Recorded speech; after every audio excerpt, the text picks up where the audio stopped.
সুপ্রিয় দর্শক মণ্ডলী, শুরু হচ্ছে ফ্রন্টলাইন। দর্শক মণ্ডলী, আমাদের সঙ্গে রয়েছেন দুজন অতিথি। শুরুতে আমরা পরিচিত হব এম হুমায়ুন কবির, সাবেক রাষ্ট্রদূত ও কূটনৈতিক বিশ্লেষক। এরপরে আছেন হাসান হাফিজ, সভাপতি জাতীয় প্রেস ক্লাব এবং সম্পাদক কালের কণ্ঠ।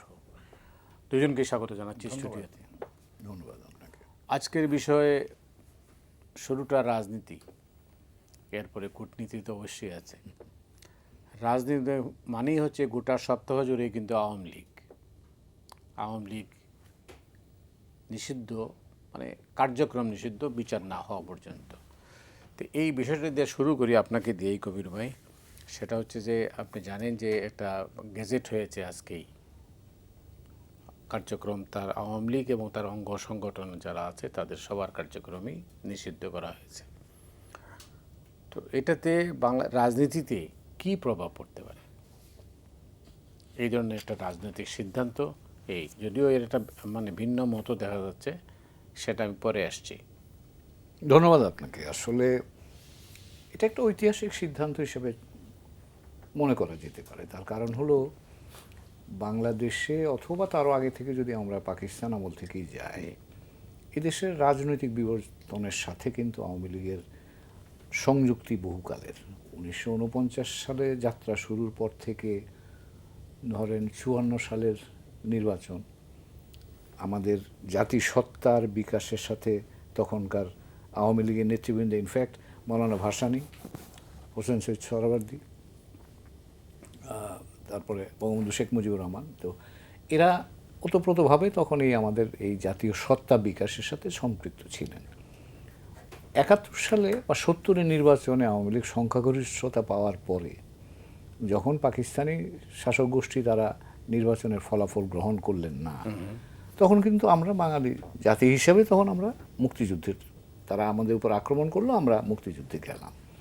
তখন আওয়ামী লীগকে কিন্তু পাকিস্তানিরা ব্যান করেছিল বা নিষিদ্ধ করেছিল।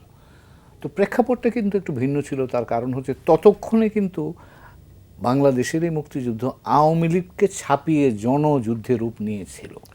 তো ফলে আওয়ামী লীগ সরকার প্রবাসী সরকার হিসাবে এই মুক্তিযুদ্ধের নেতৃত্ব দিয়েছে, কিন্তু জনগণের সম্পৃক্ততা ব্যাপক হওয়ার কারণে আওয়ামী লীগ কিন্তু সেই সময়ে বলতে পারেন যে একটা জনদলে রূপান্তরিত হয়েছিল। এটা আমার নিজের অভিজ্ঞতার আলোকেই বলছি।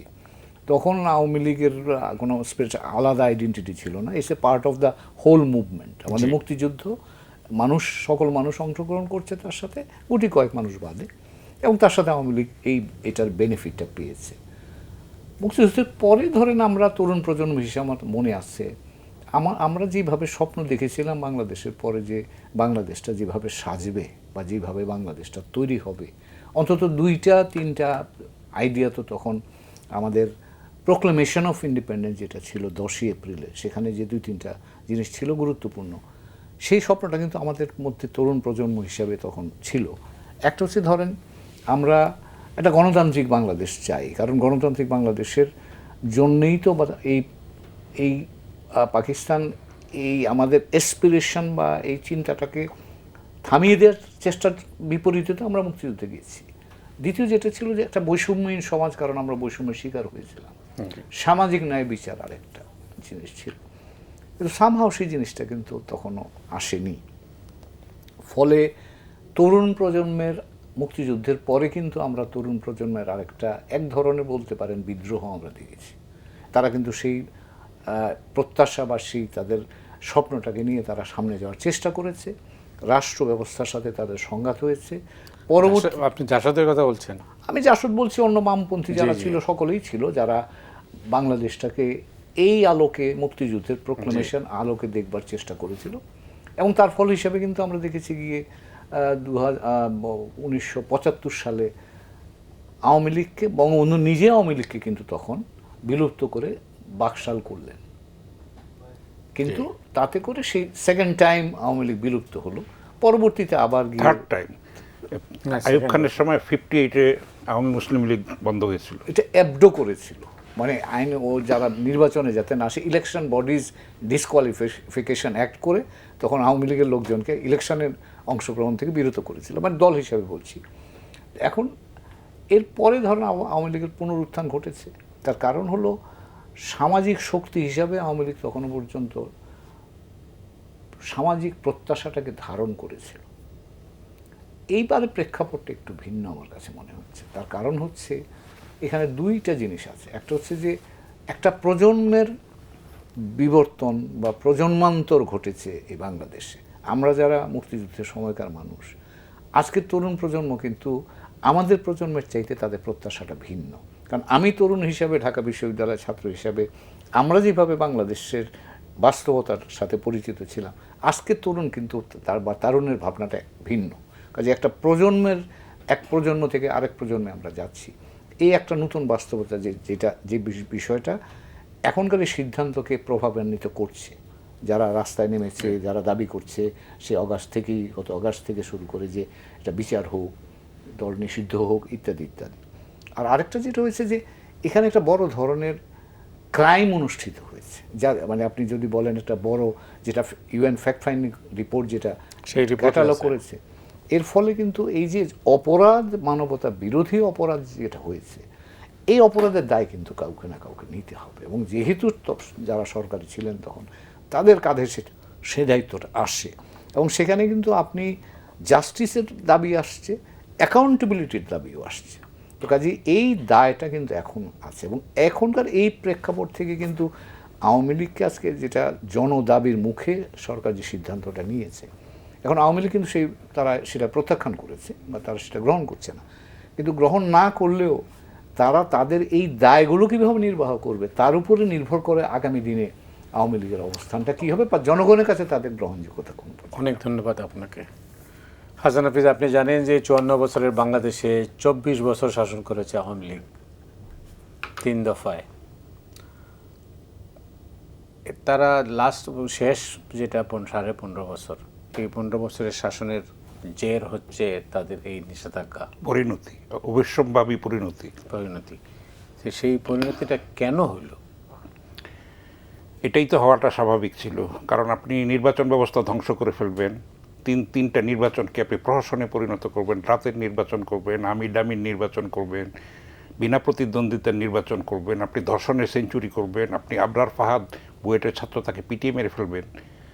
সব ক্ষেত্রে সব কিছু ধ্বংস করে ফেলা, ক্ষমতায় থাকার জন্য, ক্ষমতা কুক্ষিগত করে রাখার জন্য 2041 সাল পর্যন্ত কিংবা কেয়ামত পর্যন্ত আপনি পারিবারিকীকরণ করে ফেলবেন, সব কিছুর একটা ব্যক্তিগত সম্পত্তি মনে করে যা ইচ্ছা তাই করে যাবেন। তো সেটার অবশ্যম্ভাবী পরিণতি এটা আরও আগেই হওয়া দরকার ছিল। তবে আওয়ামী লীগ কার্যক্রম যে তাদের নিষিদ্ধ করা হয়েছে, সেখানে এত উচ্ছ্বাস এবং উল্লাস করাটা এটা ঠিক হচ্ছে না বলে আমি মনে করি। এটা সংযমের সঙ্গে এটা দেখা দরকার, কারণ এটা রাজনৈতিক প্রভাবটা তো সামনে আছে, আমরা সেটা এখনও জানি না। সেটা যে খুব মঙ্গলজনক হবে এটাও মনে করার কোনো কারণ নাই। এটার মধ্যে সংঘাতের সম্ভাবনা কিন্তু আছে, আশঙ্কাটা আছে। ফলে রাজনীতিকে কিন্তু একটা সুতার উপর দিয়ে হাঁটতে হচ্ছে আর কি। এখন সামনে আরও কঠিন কঠিন দিন আসছে। আমরা দেখতে পাচ্ছি যে একটা অস্থিরতা তৈরি হয়েছে, একটা ভোলাটাইল সিচুয়েশন। সেই জন্যে সব পক্ষকেই কিন্তু সংযমের পরিচয়টা দিতে হবে, যেটার অভাব আমরা দেখতে পাচ্ছি।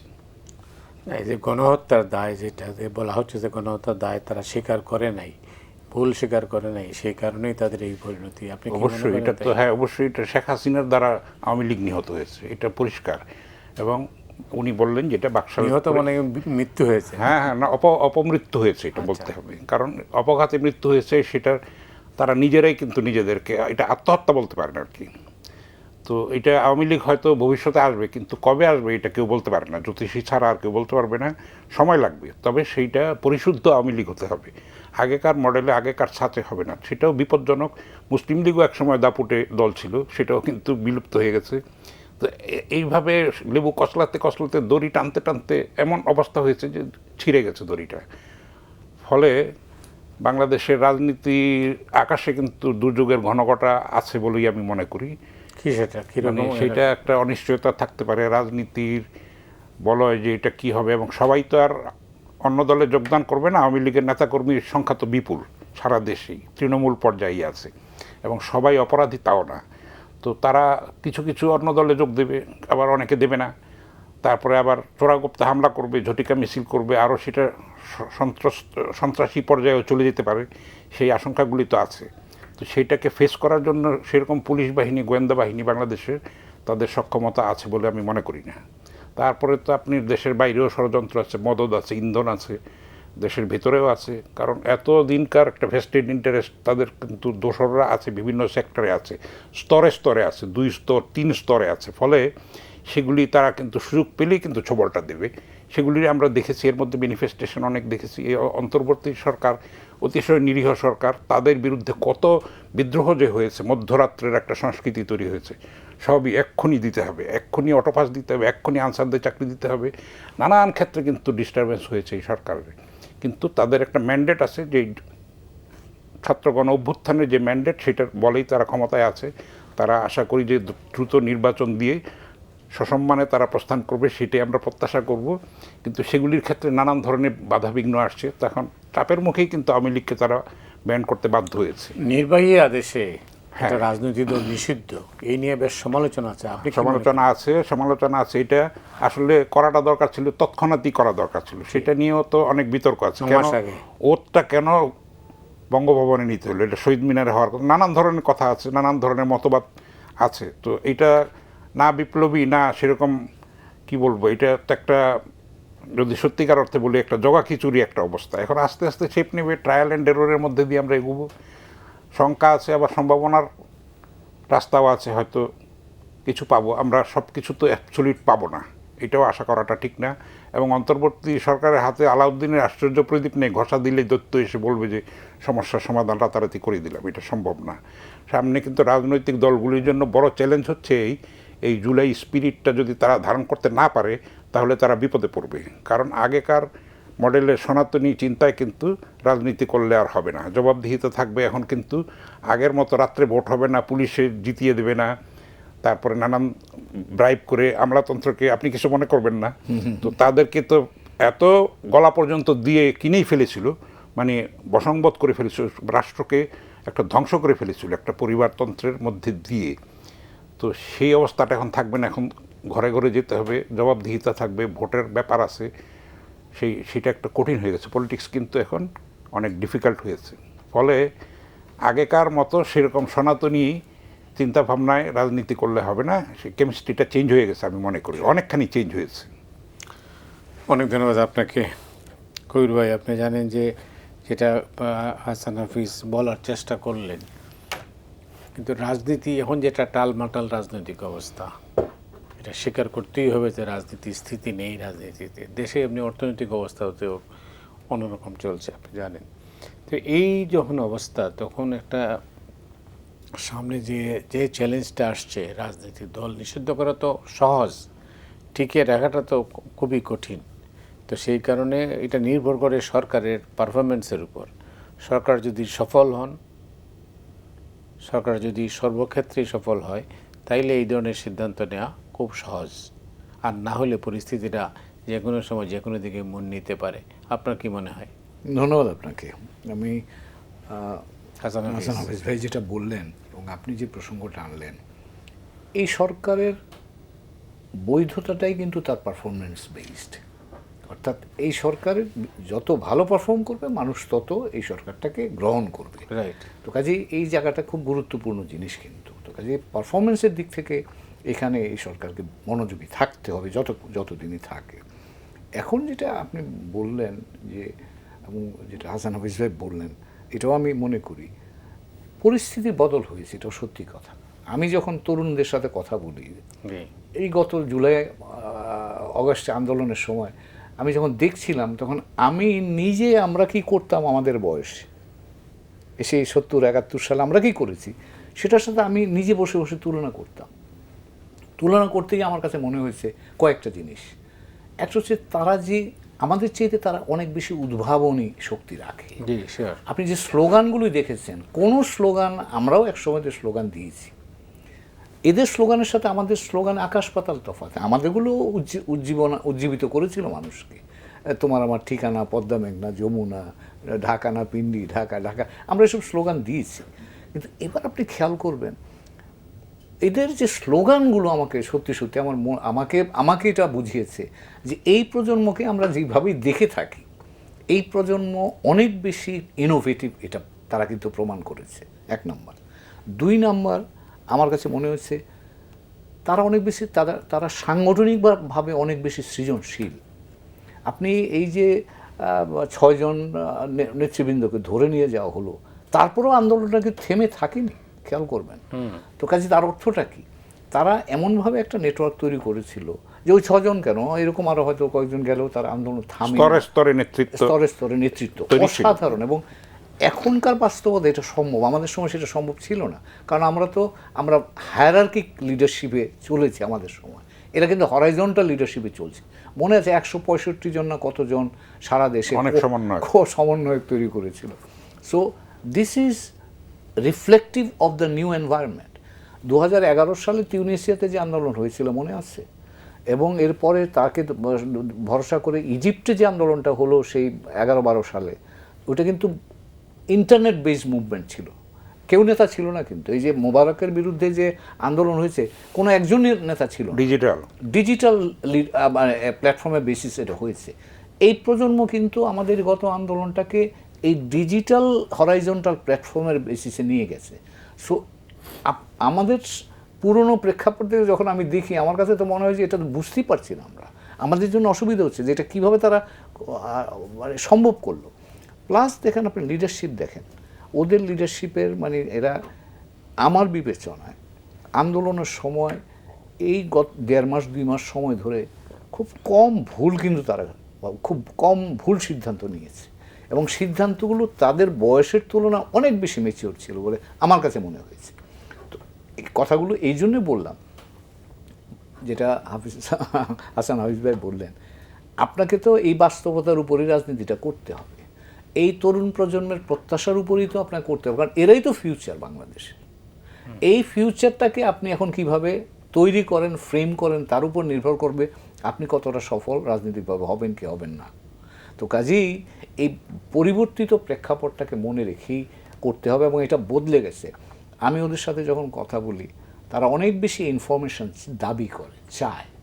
আমরা যেভাবে সরকারি চাকরি করেছি, শিক্ষকতা করেছি, আমাদের আমলে যেরকম কোনো রকম হলেই হয়ে যায়, এদের ধারণা কিন্তু কোনো রকম না। I want information, exact information, কী হচ্ছে না হচ্ছে।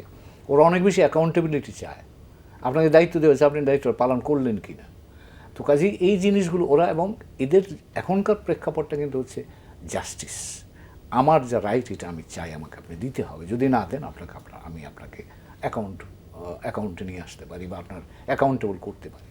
তো এই বিষয়গুলো নতুন কিন্তু, এবং আমাদের জন্য এই যে ধরেন পরিবর্তনগুলো আমাদের কাছে লাগছে, শখ মনে হচ্ছে, কিন্তু এই বাস্তবতাটা যদি আমরা মনে না রাখি, তাহলে কিন্তু যেটা হাসান হাফিজ ভাই বললেন, অনেক রাজনৈতিক দলকে এই ধরনের চ্যালেঞ্জ কিন্তু মোকাবেলা করতে হবে। কারণ নতুন প্রজন্ম, আমি দেশের বিভিন্ন জায়গায় ঘুরে দেখেছি, সমন্বয়ক নয়, তরুণ প্রজন্ম।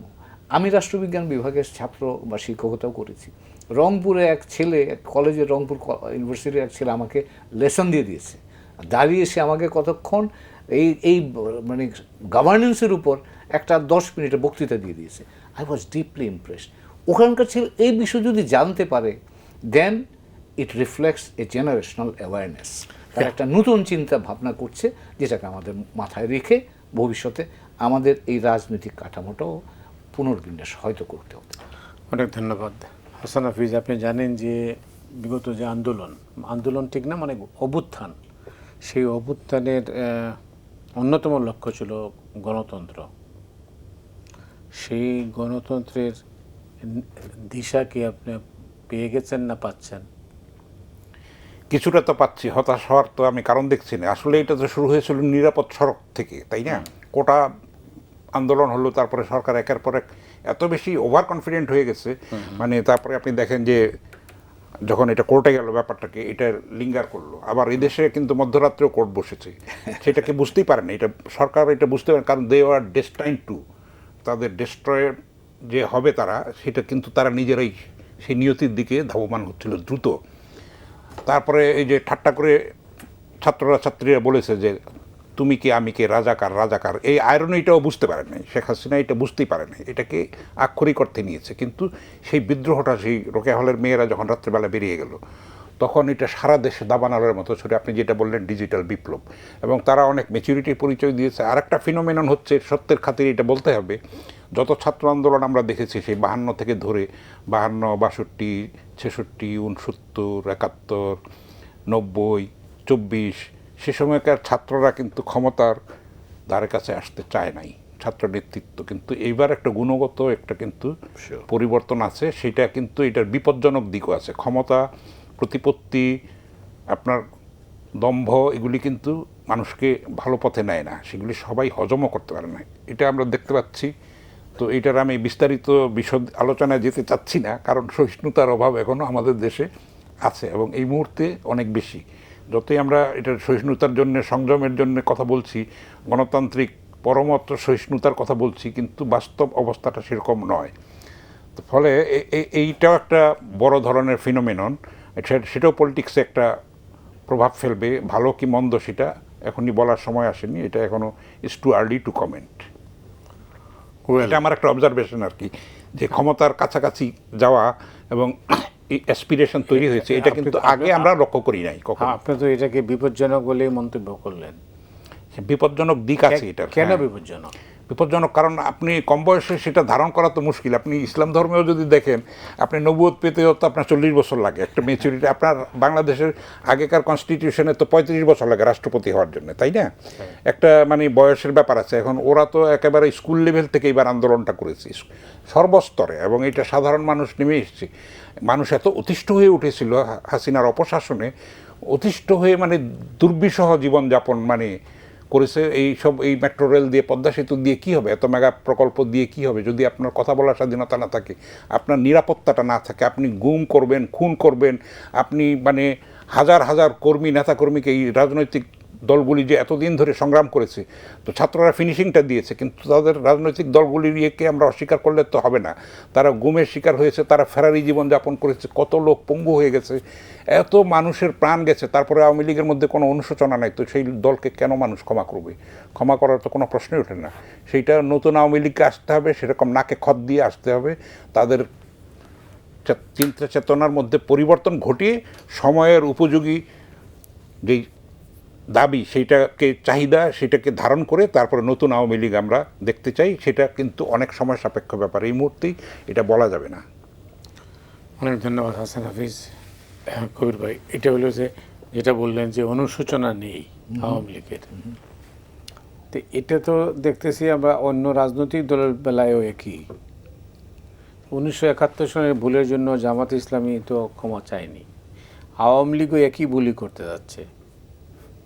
এক ভুল করলে একই পরিণতি হবে, সেটাই তো কথা। এবং আরেকটা জিনিস মনে রাখতে হবে যে এই তরুণ প্রজন্ম কেন বিদ্রোহ করলো, একটা প্রজন্ম কেন একটা ব্যবস্থার বিরুদ্ধে বিদ্রোহ করে বা প্রত্যাখ্যান করে, তার কারণ হচ্ছে যে পলিটিক্সে আপনার এথিক্সের ভ্যালু, এথিক্স এবং মরালিটির এই দুটো জিনিসকে রাখতে হবে। কিন্তু আপনি যখন এথিক্স থাকে না, জাগরুকতাই করতে পারেন, জাগরুকতা করি, এটা আমরা যখন করি তখন আমাদের কাছে হয়তো আমরা গ্রহণ করি বা এটা নিয়ে খুব বেশি কথাবার্তা বলি না।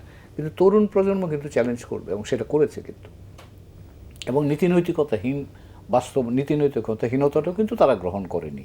তো কাজেই হাসান হাফিজ ভাই যেটা বললেন, এটাকেও হাইলাইট করা দরকার যে আগামী দিনে এই সমাজে নীতিনৈতিকতার যে অবক্ষয় এখন আমরা দেখছি, তার থেকে বেরোতে হবে আমাদেরকে, আর তরুণ প্রজন্মকে সেটা লিড করতে হবে। সেই নেতৃত্ব দরকার, তো সেটা তারা তাদের কাজের মধ্য দিয়ে সেটা প্রমাণ করতে হবে যে হ্যাঁ, মানুষের আস্থা অর্জন করার জন্যে তা এই ধরনের নেতৃত্ব আমরা চাই।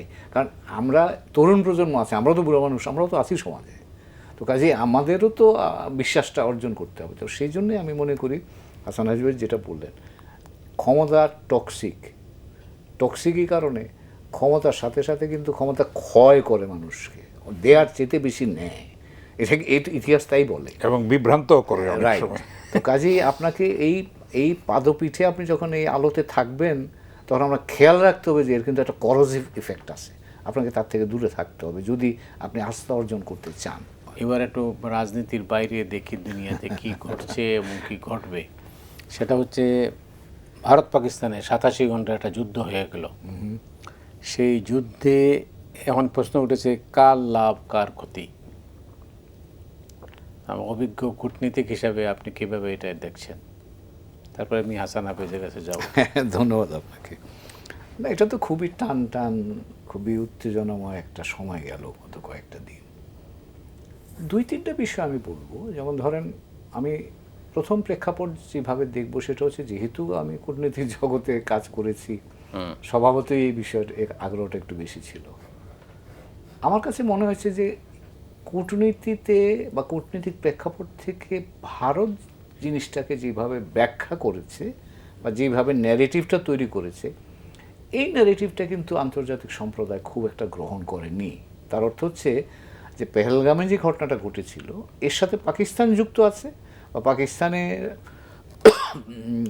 অবস্থিত সন্ত্রাসী গোষ্ঠী যুক্ত আছে, কাজে তাদেরকে পানিশ করার জন্য যুদ্ধে যেতে হবে। জি, তো এই কারণ আন্তর্জাতিক সম্প্রদায় বারবার অনেকেই বলছে যে এটা একটা ইনভেস্টিগেশন হয়ে যদি দেখা যায় যে হ্যাঁ এরা যুক্ত, তাহলেই সেটা পরবর্তী পদক্ষেপ হিসেবে পানিশমেন্টে যাওয়া যেতে পারে। কিন্তু ভারতীয়রা কিন্তু এবার এই স্টেপটাকে, মানে একটা স্টেপকে বাদ দিয়ে তারা সরাসরি আক্রমণে গেছে। ফলে তারা যেভাবে মনে করেছিল আন্তর্জাতিক সম্প্রদায়ের সমর্থন পাবে, কূটনৈতিকভাবে আমার কাছে মনে হয়নি সেটা এসছে। একটা কারণ কি? কারণটা বলছি আপনাকে। যেই দিন ধরেন পেহেলগামের ঘটনাটা ঘটেছিল, তখন কিন্তু JD Vance, 22 April, vice president মার্কিন যুক্তরাষ্ট্রে, তিনি কিন্তু দিল্লিতে ছিলেন। ভারতের হয়তো প্রত্যাশা ছিল যে জেডি ভ্যান্স যেহেতু দিল্লিতে আছেন, তার সামনেই ঘটনাটা ঘটেছে, হয়তো মার্কিন যুক্তরাষ্ট্র আমার সাথে থাকবে বা আমরা মার্কিন সমর্থন পাব। কিন্তু আপনি লক্ষ্য করবেন, যেদিনই প্রথম যুদ্ধটা লাগবার আগেই কিন্তু জেডি ভ্যান্স ওয়াশিংটনে বলেছে যে আমরা আঞ্চলিকভাবে সংঘাত তৈরি করতে চাই না। কথা যুদ্ধ লাগবার আগে বলেছে। জি, যখন যেদিনে ফার্স্ট মিসাইল গিয়ে পড়লো পাকিস্তানে 9টা, ট্রাম্প শেমফুল বললেন কথাটা, অর্থাৎ এই অ্যাকশনটাকে তিনি শেমফুল বললেন। তার অর্থ ভারতীয়রা যদি মনে করে থেকে থাকে যে মার্কিন যুক্তরাষ্ট্রকে তারা তাদের পক্ষে পেয়ে গেছে বা তাদের পক্ষে আছে, এই বক্তব্যটা কিন্তু তার মধ্য দিয়ে এটার ফাঁকটা বুঝিয়ে দিল, ফারাকটা বুঝিয়ে দিল। এবং তৎপর পরে কিন্তু দেখবেন আপনি, জেডি ভ্যান্স আবার বলছিল যে none of our business, Pakistan Bharat এটা সমাধান করুক। তার অর্থ হচ্ছে মার্কিন যুক্তরাষ্ট্রের মধ্যে একটা ধারণা ছিল যে ভারত শক্তিশালী দেশ, পাকিস্তানকে যদি পানিশ করতে পারে নিজে নিজে করে ফেলুক, তারপরে দেখবো আমরা কি করা যায়। তার একদিন পরেই কিন্তু আপনি দেখেছেন যে জেডি ভ্যান্স এবং পররাষ্ট্রমন্ত্রী তারা জয়শঙ্কর না, মার্কিন পররাষ্ট্রমন্ত্রী রুবিও দুজনে মিলে কিন্তু উদ্যোগী হয়ে সিজফায়ারটার আয়োজন করেছে। যদিও ভারতীয়রা এখন এটা স্বীকার করছে না, বলতে চাচ্ছে না, কিন্তু একথা সত্যি যে কূটনৈতিকভাবে ভারত কখনোই কাশ্মীর ইস্যু নিয়ে অন্য কোনো পক্ষের অংশগ্রহণ তারা পছন্দ করে না, বহুকাল ধরেই চায় না। কিন্তু এবার এই যুদ্ধের ফলে যেটা হয়েছে, মার্কিন যুক্তরাষ্ট্র সরাসরিভাবে এতে যুক্ত হয়েছে। এবং রুমিও মার্কিন পররাষ্ট্রমন্ত্রী যে স্টেটমেন্টটা দিয়েছেন, ওখানে কিন্তু বলেছেন দুই পক্ষ ব্রড রেঞ্জ অফ ইস্যু নিয়ে আলোচনায় বসবে। এখন ব্রড রেঞ্জ অফ ইস্যুর মধ্যে পাকিস্তান কিন্তু কাশ্মীর তুলেছে, ওয়াটার ইস্যু আছে। তো তার অর্থ হচ্ছে যে কূটনৈতিকভাবে ভারত এই এত বড় একটা বিষয়ের উপরে মার্কিন যুক্তরাষ্ট্র থেকে শুরু করে অন্যান্য বন্ধুদের যে পরিমাণ সমর্থন তারা প্রত্যাশা করেছিল সেটা কিন্তু আসেনি, বরঞ্চ সকলেই রেস্ট্রেইনড, যুদ্ধ কমাক বা যুদ্ধ থেকে বেরিয়ে আসুক, এই বিষয়টাই তারা বলেছে। এটা গেল একটা।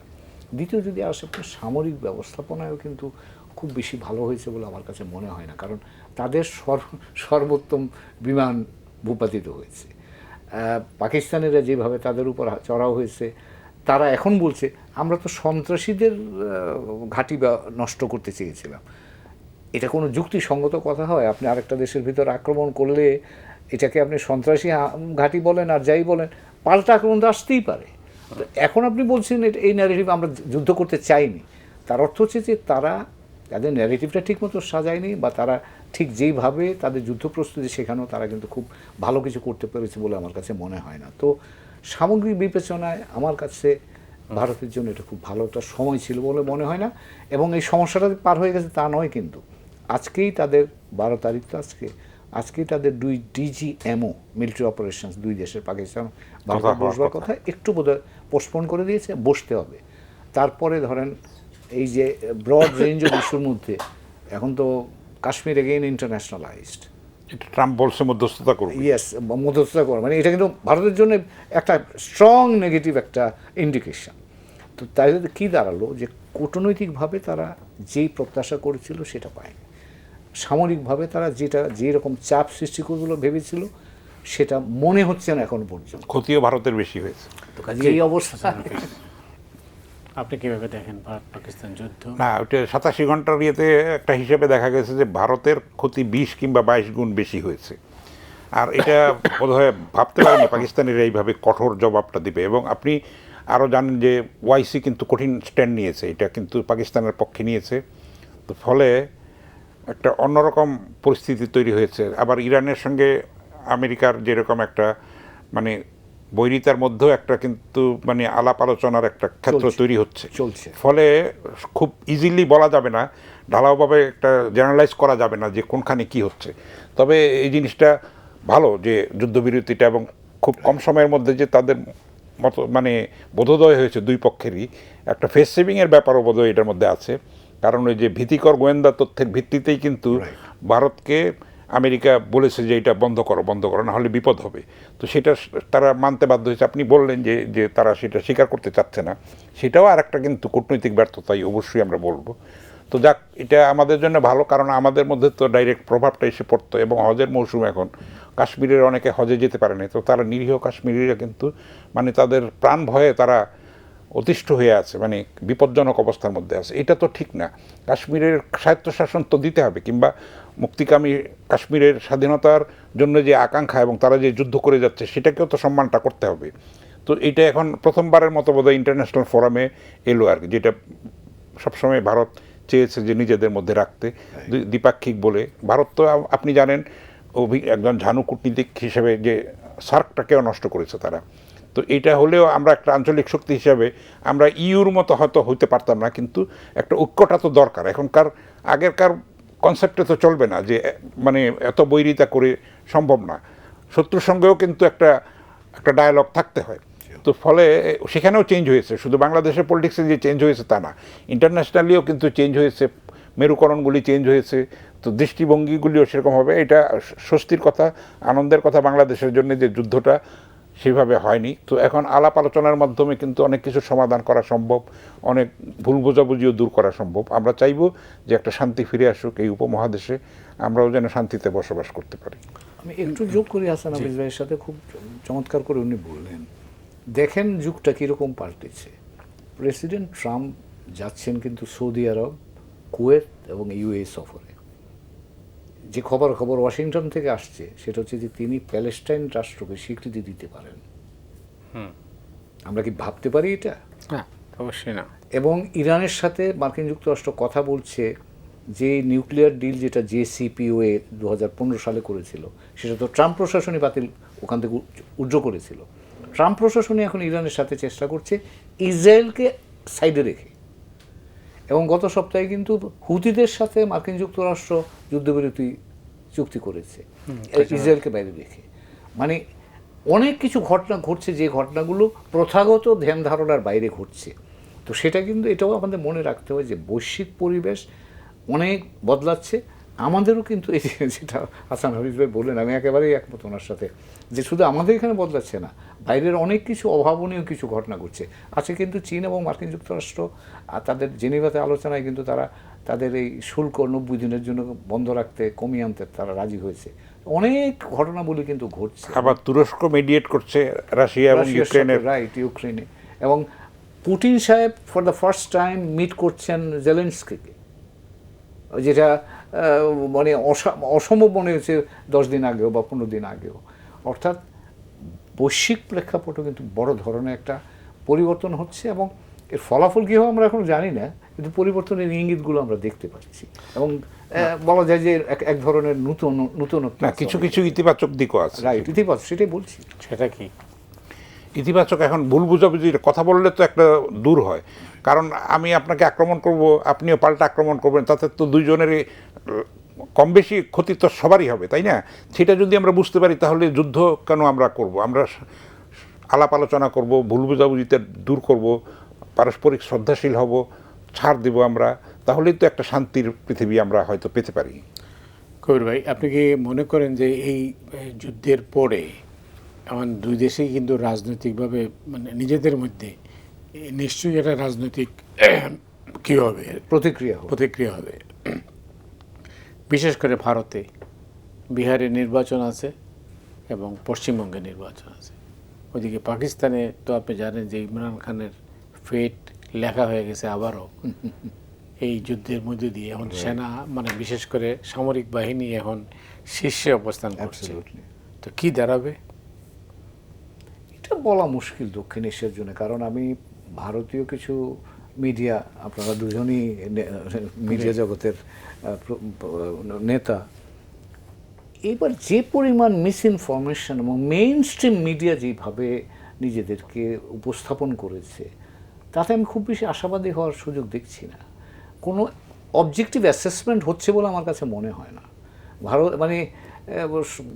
মানে এমনভাবে প্রচারণাটা হয়েছে, ঠিক একইভাবে পাকিস্তানও কিন্তু তাই। এবং পাকিস্তানেও আপনি যে দেখছেন জেনারেল আসিম, উনি তো এখন he is the hero now in Pakistan, save Pakistan as if. তো কাজে আসিম মুনির যদি হন, তাহলে তো সামরিক বাহিনী তার অবস্থানকে পুনঃপ্রতিষ্ঠিত করলো। কিছুদিন আগেও তারা পেছনে থাকতো, এখন তো তারা প্রকাশের সামনে আসছে এবং মানুষ তাদেরকে গ্রহণ করছে। তো কাজে এই দুই দেশের অভ্যন্তরীণ রাজনৈতিক ব্যবস্থা খুব বেশি পরিবর্তন হবে এটা আমার কাছে মনে হচ্ছে না। কারণ ভারতও তো কেউ প্রশ্ন করছে না, প্রশ্ন করছে না বলাটা ঠিক হবে না, ক্ষীণ কণ্ঠটা খুব ক্ষীণ যে মোদির এই সিদ্ধান্ত সঠিক ছিল কি ব্যাঠিক ছিল, এটা কিন্তু ভারতে খুব বেশি আলোচিত হচ্ছে না। একইভাবে পাকিস্তানের কথা তো বাদই দিলাম, ওখানে আরও কম আলোচিত হচ্ছে। তবে এটা ঠিক এটাও ঠিক একেবারে বোধহয় অপ্রাসঙ্গিক হবে না যে এই ধরনের বড় ঘটনার পরে কিন্তু পরিবর্তনও আসে, অনেক সময় আসে না যে তা নয়। তো কাজেই ধরেন ভারত কি মার্কিন যুক্তরাষ্ট্রের তার সম্পর্কে কি আছে তার একটা পর্যালোচনা করবে না? তারা যেভাবে গত 2 মাস আগে বা 3 মাস আগে বা ভারতের প্রধানমন্ত্রী মোদি এবং প্রেসিডেন্ট ট্রাম্পের মধ্যে তারা যেভাবে সম্পর্ককে মনে করত, এখন কি সেই জায়গায় আছে কি না এই সম্পর্কে তো পুনর্মূল্যায়নের প্রশ্ন আসছে। যেমন সেক্রেটারি রবিও যেটা বলছেন, মার্কিন পররাষ্ট্রমন্ত্রী, সেটা কিন্তু ভারত অস্বস্তি বোধ করছে যে উনি এই কথা কেন বলছেন, ব্রড রেঞ্জ অফ ইস্যুজের কথা উনি কেন বলছেন। আমি তো ভারত যেখানে যেতে চাচ্ছে না, তো কাজেই স্বস্তি অস্বস্তি দুইটাই কিন্তু আছে।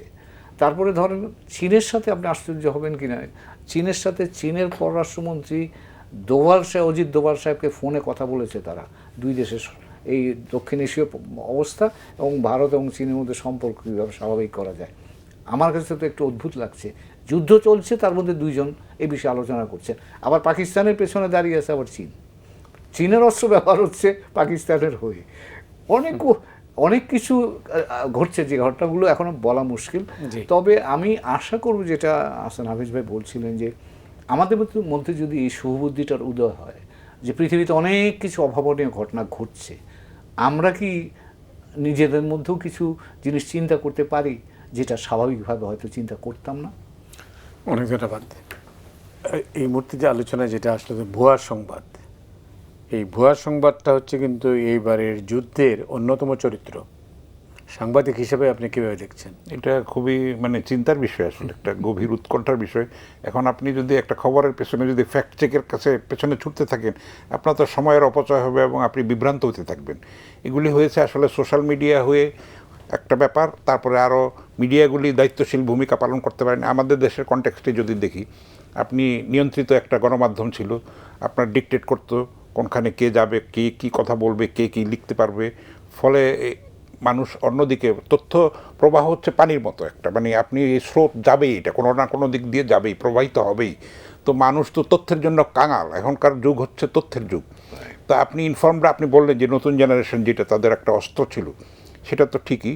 তো আপনি যদি মিডিয়ার মধ্যে সত্যনিষ্ঠ খবরটা না পান তাহলে তো আপনি ফেসবুকের উপরে নির্ভরশীল হবেন, অন্যান্য মাধ্যমের উপরে। সেখানে তো সেন্সরশিপ নাই কোনো, এবং যে যা খুশি লিখে দিচ্ছে। এবং আমাদের মানুষের প্রবণতা হচ্ছে যে একটা কিছু পেলেই বিশ্বাস করা, এটাকে যাচাই না করা। খুব কম লোকই যাচাই করে। ওই যে চিলে কান নিয়েছে, এটা একটা আছে না গল্প, সেরকম আর কি। কানটা এখানে আছে কিনা এটা দেখে না। তো ফলে এর মধ্যে ক্ষতিটা কিন্তু হয়ে যায় অনেক। দেশের স্বাধীনতার ক্ষতি হয়, সার্বভৌমত্বের ক্ষতি হয়, সামাজিক নিরাপত্তার ক্ষতি হয়, ধর্মীয় সম্প্রীতির ক্ষতি হয়, সব দিক দিয়ে ক্ষতি হয় কিন্তু যদি অপতথ্য মানুষকে আক্রান্ত করে ফেলে।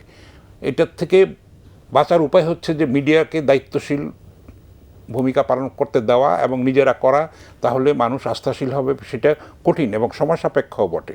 আমরা তো খাঁচায় বন্দি ছিলাম, এখন আমাদের উঠতে দিলে আমাদের সেইভাবে আমাদের ডানার মধ্যে সেই শক্তিটা আমরা পাচ্ছি না সত্যিকার অর্থে, যেটা সময় লাগবে। এবং গণতান্ত্রিক সংস্কৃতি সত্যিকার অর্থে হতে বাংলাদেশে অনেক সময় লাগবে। অনেকগুলি ইলেকশন হতে হবে, একটার পর একটা, ট্রায়াল অ্যান্ড এরর, সহিষ্ণুতা, জবাবদিহিতা, স্বচ্ছতা, তারপরে গ্রহণযোগ্যতা, এগুলি, তারপরে ইনক্লুসিভনেস, যেটার অভাব আমরা দেখতে পাচ্ছি সাম্প্রতিককালেও। আমরা দেখতে পাচ্ছি যে সেখানে একটা আমরা মাইনাস পয়েন্টে যাচ্ছি, যদি আমি একাডেমিক্যালি বলি আর কি। তো ফলে সেখানে কিন্তু আশার আলো খুব একটা নেই। তো ওই মিডিয়াকে দায়িত্বশীল ভূমিকা পালন করতে হবে। সেলফ সেন্সরশিপের যেই গ্লানি, সেটা তো এখনও আমাদের মধ্যে কিছু না কিছু আছে, সেটাও দূর করতে হবে। মানুষকেও দায়িত্বশীল হতে হবে এবং একটু যাচাই বাছাই করতে হবে। কথায় আছে একটা যে ব্যাধি সংক্রামক, স্বাস্থ্য কিন্তু সংক্রামক না। ফলে ভালো জিনিসটার দিকে কদরটা কম, খারাপ জিনিস কিন্তু দ্রুত ছড়ায়। একটা গুজব আপনি ছড়িয়ে দেন, এটা একটা ভাইরাল হয়ে যাবে, গ্লোবালি ভাইরাল হবে, শুধু বাংলাদেশে না। ফলে ক্ষতিটা অনেক বড় হয়ে যায়, এটা ইররিপেয়ারেবল হয়। এটা চট করেই কিন্তু করতে পারে না, গভর্নমেন্টের হাতে সেই মেশিনারিজও নাই। আর অন্তর্বর্তী সরকারের হাতে তো সেরকম ক্ষমতা নাই যে স্তরে স্তরে তারা সেই রাজনৈতিক দলে যেরকম কর্মী বাহিনী থাকে তৃণমূল পর্যায়ে, কেন্দ্রীয় অবস্থান থেকে, সেটা তো এই সরকারের নাই। ফলে তারা সেটা ইমপ্লিমেন্টও করতে পারে না। তো একটা টিকে আছে তারা ম্যান্ডেটের কারণে, কিন্তু যত দিন যাবে তাদের জনপ্রিয়তা কমতে থাকবে, অনেকখানি কমেছেও বটে। তো সেটা একটা, আমি আগেই বলেছি যে তাদের দ্রুত সম্মানজনকভাবে একটা সুন্দর নির্বাচন উপহার দিয়ে, অভাবনীয় নির্বাচন, যেটা ডক্টর মোহাম্মদ ইউনূস বলেছেন, সেটা যতখানি পারা যায় আর কি বাংলাদেশের গিভেন কনটেক্সটে। খুব একটা যে স্বর্গীয় কিছু হয়ে যাবে সেটা আশা করাটা ঠিক নয়। তো যতখানি পারা যায়, এবং সেখানে প্রত্যেকেরই দায়িত্বশীল ভূমিকা পালন করতে হবে। প্রত্যেকটা নাগরিককে, প্রত্যেকটা রাজনৈতিক দলকে, প্রত্যেকটা সামাজিক শক্তিকে, সবাই মিলে কিন্তু আমরা বাংলাদেশটাকে বিনির্মাণ করব, নতুন বাংলাদেশকে। এটা বিশাল একটা চ্যালেঞ্জ। ৩৬ জুলাই কিন্তু শেষ না, ৩৬ জুলাইয়ের পরে আসল চ্যালেঞ্জটা সামনে। এটাকে স্থায়ী করা, সংহত করা, টেকসই করা, মানে জনবান্ধব করা, এবং প্রকৃত অর্থে সেইটার সুফলটা যেন ঘরে ঘরে পৌঁছে দেওয়া যায়, সেটার চেষ্টা করাটা, সেটা অনেক বড় কঠিন কাজ, সময় সাপেক্ষ কাজ। এবং সেটা কিন্তু অনেক ত্যাগ স্বীকার করতে হবে আমাদের। রক্ত না, শুধু ধৈর্য লাগবে, ছাড় দিতে হবে, মানে স্বার্থপরতা করা যাবে না, সংযমের ব্যাপার আছে, দেশপ্রেমের ব্যাপার আছে, অঙ্গীকারের ব্যাপার আছে, প্রত্যয়ের ব্যাপার আছে, কমিটমেন্টের ব্যাপার আছে। অনেক ধন্যবাদ। হাসান নাফিস বলছেন যে দায়িত্বশীল, আইন করে কি কাউকে দায়িত্বশীল করা যায়? আইনটা তখনই যথার্থ হয় বা কার্যকর হয় যখন মানুষ সেটাকে গ্রহণ করে। মানুষ যে আইন গ্রহণ করেন, সেই আইন কিন্তু আপনি কার্যকরও করতে পারেন না। তো কাজেই ওনারশিপ খুব ইম্পর্টেন্ট জিনিস। কিন্তু কাজে আমি যে কাজটাই করি, উনি একটা শব্দ ব্যবহার করেছেন, ইনক্লুসিভনেস। সবার কাছে গ্রহণ, আমাকে সবাইকে নিয়ে আসতে হবে, সবাই যাতে করে এটাকে ওন করতে পারে, এবং ওইটা ওন করলে এটা টেকসই হবে। যদি না ওন করে, সহজে মানুষ যদি গ্রহণ না করে, তাহলে যতই আপনি চাপ প্রয়োগ করেন তাদের টেকসই হবে না। এবং বাংলাদেশে আমার ধারণা, ধরেন এই গত যেটা ৩৬শে জুলাইয়ের কথা, গল্পটা বললেন উনি, এটা সবচেয়ে বড় শিক্ষা কিন্তু হচ্ছে যে আপনি বল প্রয়োগ করে শাসন ব্যবস্থা চালাতে পারবেন না। এবং সেটা শুধু শাসন ব্যবস্থা না, যে কোনো বিষয়ে আপনি বল প্রয়োগ করে মানুষের কাছ থেকে ভালোবাসা বা গ্রহণযোগ্যতা পাবেন না।